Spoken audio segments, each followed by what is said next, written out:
Sir, shall we start? Bunyad Dedi? Yes, sir. Bunyad Dedi? Yes, sir. Bunyad, circuit में आखिरी बार. Crash talks. Performing in 3, 2, 1.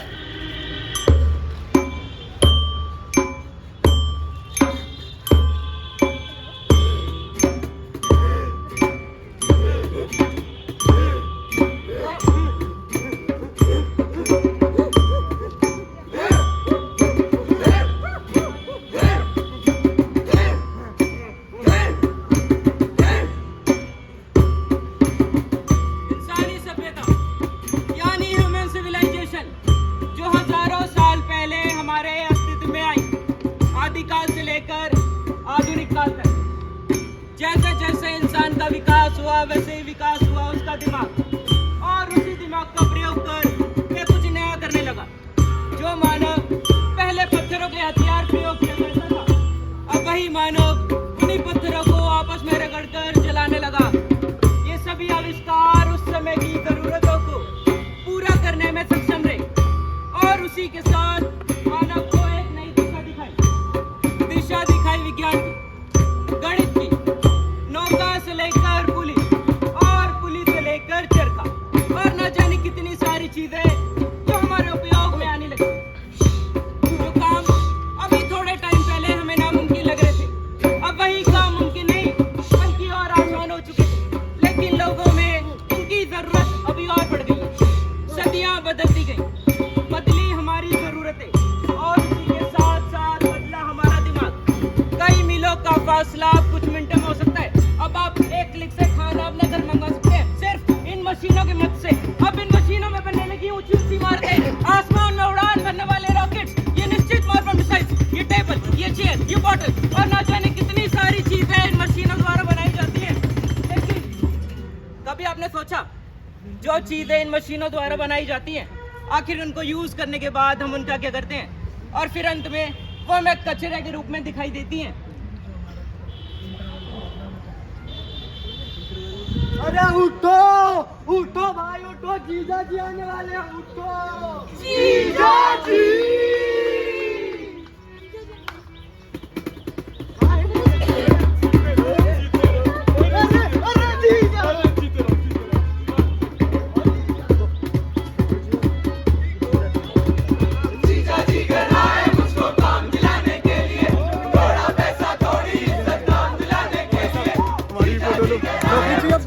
ये भाई पूरा कृष्ण बिन्ना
ठीक है।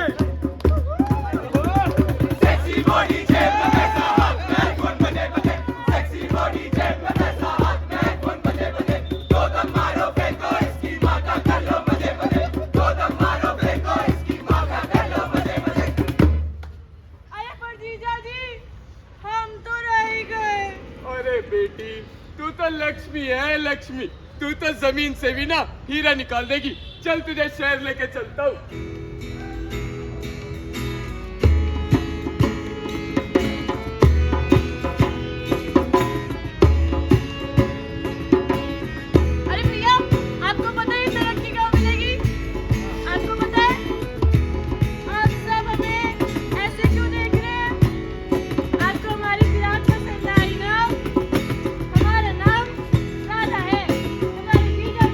गाज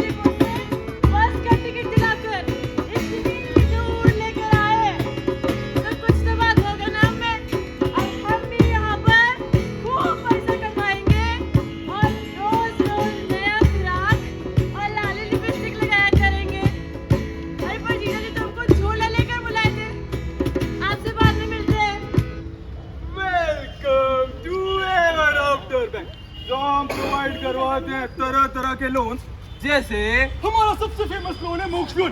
पर गुप्ता जी, यहाँ बुनियाद के सीनियर्स आ रखे हैं, इनको सब कुछ समझाना पड़ता है ना। तो समझा देंगे, प्रॉब्लम क्या है? तो बताइए ये लोन मिलता कैसे? अरे इसके लिए ना आपको चाहिए होगा अपना जेई का स्कोर, नीट का स्कोर, सीयूईटी का स्कोर, स्नैप स्कोर, और हाँ ट्रैश स्कोर। अबे डैशबोर्ड क्या होता है? ये भी समझाना पड़ेगा। हाँ। जब आप धरती लोक पर थे ना, तो आपने अपने इस कचरे के साथ कैसा व्यवहार किया, ये होता है। और मुद्दे की बात तो ये है कि ये लोन प्रोवाइड कौन कराता है? हाँ, ये लोन प्रोवाइड करवाते हैं हमारे महाराजाओं के महाराजा नेपोटिज्म के प्रोडक्ट। जमपुरी को पूरे 13 साल से संभालने वाले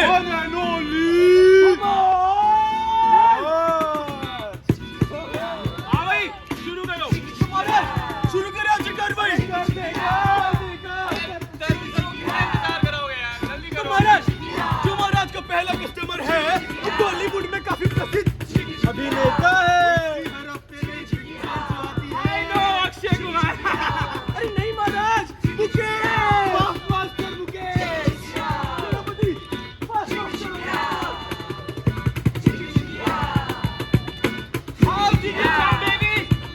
महाराज, इनके पूरे 30 मिनट की दादा। हर साथ के साथ वो अंदर, फिर बाहर, फिर अंदर, फिर बाहर।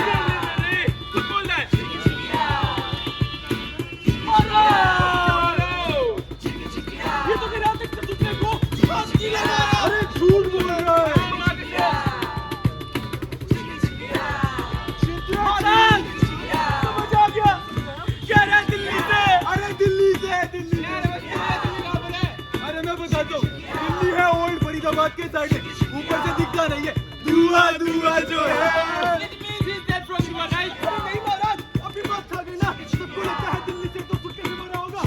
हरियाणा और पंजाब से जो पराली जलती है ना, उसमें निकलता है बहुत सारा कार्बन डाइऑक्साइड, मीथेन और बहुत सारे जहरीली गैसेस। उसी का हम सब सिगरेट कैंसर। उसके बाद से वो हमारे बीच मौजूद है। तो दे दे लोन। देखो यार, इसकी ना कटिंग पसंद नहीं आ रही है मुझे, इसको हटाओ, दूसरा बोलो। महाराज, जो हमारा दूसरा कस्टमर है वो बच्चों की कहानियों में बहुत प्रसिद्ध नाम है। उसकी दो बीवियां भी आई हैं। नो, छोटा भीम, छिटकी और इंदुमती। महाराज अंदर से बच रही है। उसने एग्जाम्पल सेट कर रखा है। आप कितने भी आलसी क्यों ना हो? अरे इन भाई साहब की तरह महाराज की तरह। अगर आपके पास डिटर्मिनेशन है, मोटिवेशन है, तो आप दुनिया की कोई चीज नहीं सीख सकते।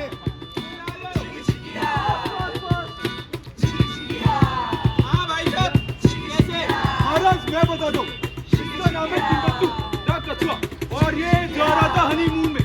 सामने दिखाई दे बड़ा तालाब, तालाब में थी बहुत सारी मछलियां, और उसी तालाब में थे बहुत सारे नींबू। भाई साहब को लगी थी भूख। भाई साहब की लबलबाई थी। भाई साहब को लगी थी भूख। भाई साहब की लबलबाई लगी थी भूख, लगी थी भूख, लगी थी भूख, लगी थी भूख। खा गया, खा गया महाराज। अब तो झिंगुर खा के कौन मरता है यार? दाल में कुछ काला लग रहा है, चेक करो। महाराज, समझ आ गया, वो झिंगुर नहीं प्लास्टिक था। प्लास्टिक। महाराज सालाना 10 करोड़ जानवर ऐसे ही प्लास्टिक पिन्नी खा के मरते हैं, ये भी उनमें से एक ही होगा। तो दे दे लोन। देखो यार, भोला सा जानवर है, प्लास्टिक खाली होगी गलती से, दे देंगे लोन। अगला ब्लॉक नेक्स्ट। महाराज, जो हमारा अगला कस्टमर है वो कोई बड़ा आदमी नहीं, एक छोटी सी बच्ची है। उसका नाम राधा है।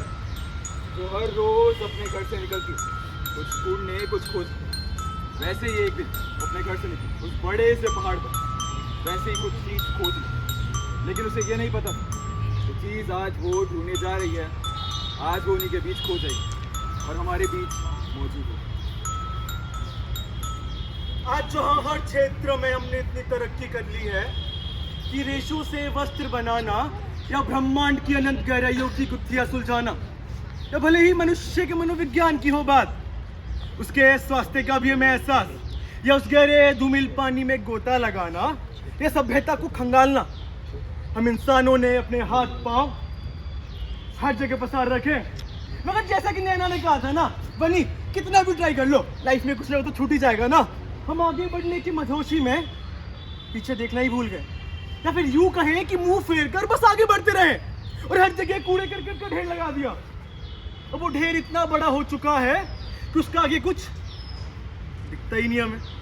भारत जैसे प्रगतिशील देश में जहां हम इतनी बड़ी बड़ी बातें करते हैं, स्वच्छ भारत अभियान चलाते हैं, नदी बचाओ आंदोलन चलाते हैं, उसी भारत माता की चूड़ियों को बेरंग और मुंह में काली पोतने में क्यों लगे? आखिर जो देश जाति और धर्म को बांटने में इतना सफल है, इतना कुशल है, इतना समर्थ है, उससे कूड़ा नहीं बट पा रहा। खैर, कायदे से इसकी शिक्षा आज तक हमें मिली ही नहीं, या फिर यूं कहें कि हमने कभी लेना चाहा ही नहीं, क्योंकि हमारा ध्यान तो अंतर्राष्ट्रीय छवि बनाने पर था ना। तो इसी मुद्दे पर एक छोटी सी पहल करने आई है। जीबी डीएससी ओखला कैंपस 1 की नाट्य संस्था लेके वेस्ट मैनेजमेंट पर आधारित अपना स्वलिखित, स्वनिर्देशित एवं स्वरचित नुक्कड़ नाटक ट्रैश टॉक्स।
आइसक्रीम चाहिए थी ना? हाँ, तुझे आइसक्रीम दे दो। उधर पता नहीं कैसे कैसे लोग आ जाते हैं। कपड़े पहनने का ढंग है नहीं, बीमारियां लगते फैलाते, पता नहीं कैसे लोग हैं।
लेकिन इस पहाड़ को कम करने का कोई उपाय नहीं है।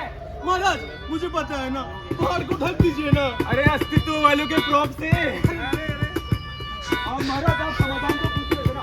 समाधान मेरे पास है। अगर हम अपने इस कचरे को घर पे ही अलग कर देना, तो एक कचरे का पहाड़ बनेगा ही नहीं। अब महाराज, जब आप एनडीसी आ रहे थे तो आपने क्या देखा था? सर की कटिंग। अरे, दो डब्बे देखे थे। हाँ, तो डब्बे कौन से रंग के थे? हरे और नीले। और हरे डब्बे में क्या जाता है? महाराज, कूड़ा। अरे ये गलत है, वो आप सब कर रहे हैं ना। हरे डब्बे में जाता हमारा कूड़ा, लेकिन वो होता है गीला कचरा जो हमारे किचन से निकलता है, जैसे हमारा वेजिटेबल पीस, चाय पत्ती, कॉटन और बहुत सारी। और महाराज कूड़ा तो कूड़ा होता है ना, किसी में भी डाल दो। ऐसा नहीं होता ना। दूसरा डब्बा कौन सा था हमारा? नीला। और नीले डब्बे में जाके जैसे ये प्लास्टिक की bottles, recyclable can, aluminium foil और बहुत सारी रिसाइक्लेबल चीजें। और महाराज मुझे एक डाउट है। पूछो। सर जिस पे रिव्यू लिख रहे हैं बड़ा बड़ा, ये पेपर कौन से डब्बे में जाएगा? सर घर लेके जाते हैं। कागज क्या होता है? रिसाइक्लेबल। और रिसाइक्लेबल कूड़ा हमारे कौन से डस्टबिन में जाता है?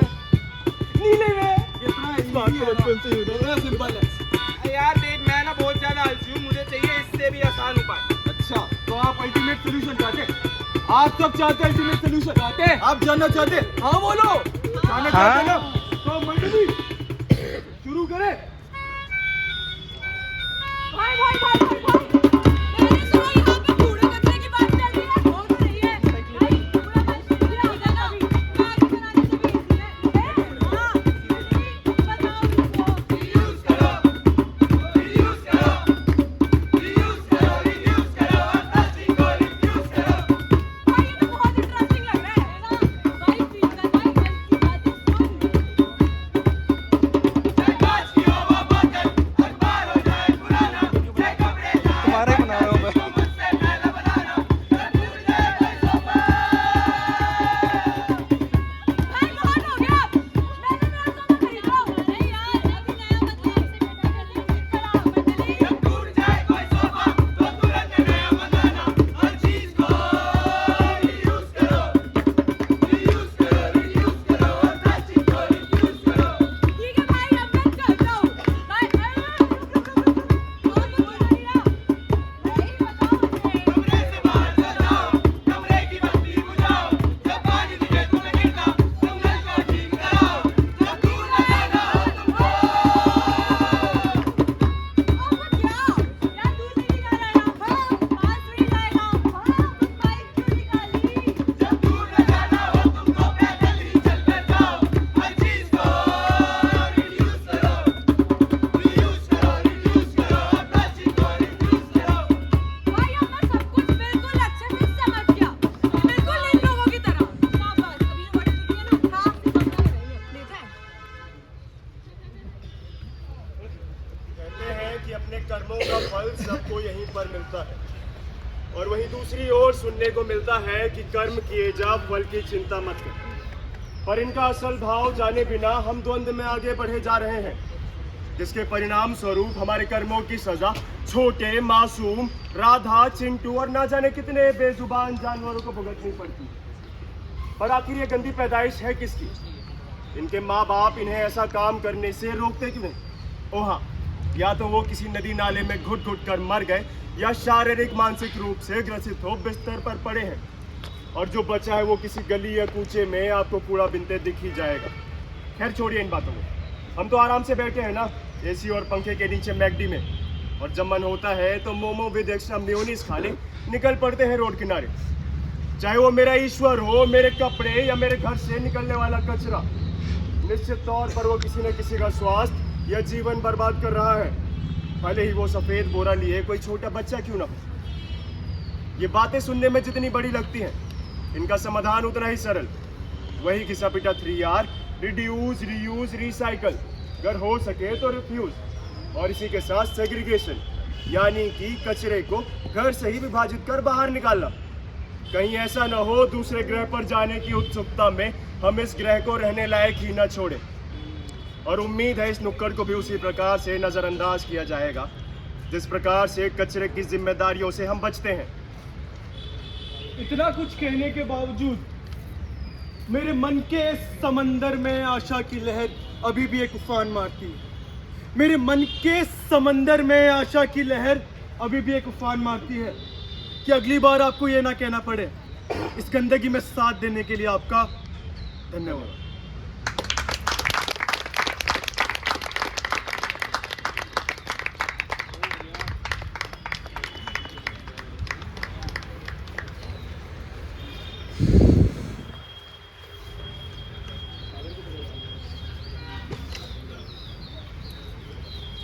कार्तिक बुनियाद